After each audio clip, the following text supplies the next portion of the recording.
Hey group leaders, welcome to another video training series. Right now we're going to tackle a topic that is not maybe as popular or as well known, Bucky, but it's incredibly vital, and it's vital for day one of the assembly and the organization of your group, and that's the community group, small group Bible study agreement or covenant. What commitment are we making to one another during this journey together? And you'll see that as you go through scripture, our God is an incredible covenant making and keeping God. This is from Deuteronomy 7:9. It says, "Know therefore that the Lord your God is God. He is the faithful God, keeping his covenant of love to 1,000 generations of those who love him and keep his commandments." This word covenant, Bucky, it's kind of archaic, it's age old, but there are some great synonymous terms: agreement, commitment, pact, vow. You look no further than a marriage to discern kind of what is a covenant and how do we make those today. Everyone has been a part of a deal. That's the common layman's term I would use for a covenant. Everyone's made a deal today, whether it's business or relationship. Everyone's been a part of a bad or a good deal. You know that being a part of a bad or a good deal comes with consequences.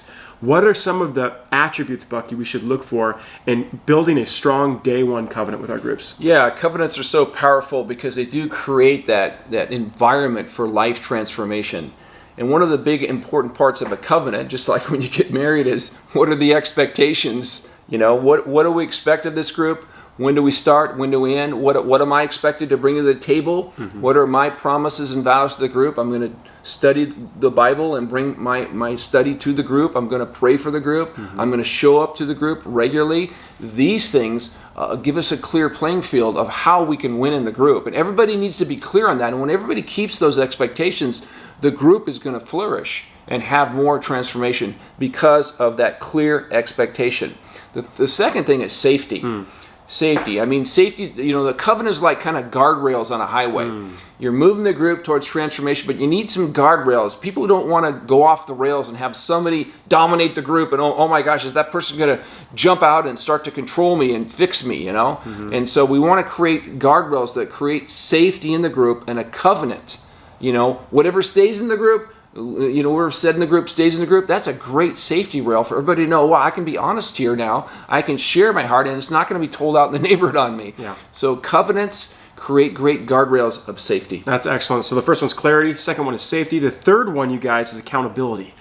So when I start a new group with a new batch of guys, I always open the very first session with the following phrase: you get out what you put in. Not original. I wasn't the one who wrote that or first said that, but it's so true. If you are signing on for transformation and you want to grow your faith and you want to grow deeper with a few people, you have to be accountable. You have to make an agreement with the person next to you before God that says, I am making myself responsible and accountable to grow. But the only way you can do that is if you sign on and you show up. You do what you say you were going to do. It offers a great accountability. And the final thing, maybe most obvious of all, covenant leads to transformation. Like I said a second ago, the only way that we're actually going to move the needle and we're going to move the dial on our faith, our relationships, we're going to get healthier, we're going to answer differently to questions, Bucky, that month 1 versus the month 12. We're going to actually see someone grow and be transformed is if we sign on for these things with clarity, with safety, with accountability. We're going to be responsible for our own process with God. We're going to open these spiritual practices. We're going to, the commitment will lead to transformation. That's what commitments do. If you look at, again, the marriage picture, when you make that commitment, you have to choose love. Mm-hmm. When you look at that command from Jesus, the greatest command was to love, not just when you feel like it, not just when it's convenient, but that you choose, you opt in. Transformation doesn't come without choosing into a covenant. Yeah, and as leaders, we have to be kind of keepers of the covenant. Mm-hmm. And we have to communicate that covenant, make sure everybody's on board. And when somebody steps out of line in that covenant, we don't want to shame or guilt. We want to appropriately talk to them, maybe outside of the group, and remind them of what the covenant is and how important that is. Sometimes that's hard for a group leader, hard for me, but just like in marriage, when we're willing to go through those hard conversations and speak the truth and bring people back in and they are committed with us, it creates a better marriage, it creates a better group, it creates better transformation.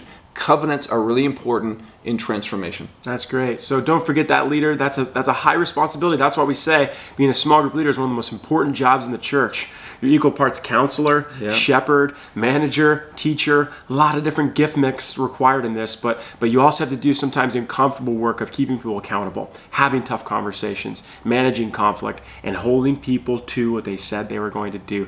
That's the pathway to growth and transformation. And we're always there for you. So if you have a concern about that or confused about how you might deal with a difficult person in a group in terms of keeping the covenant, we're here to support you and help you have that conversation so your group can flourish under a covenant of love. That's right, you guys.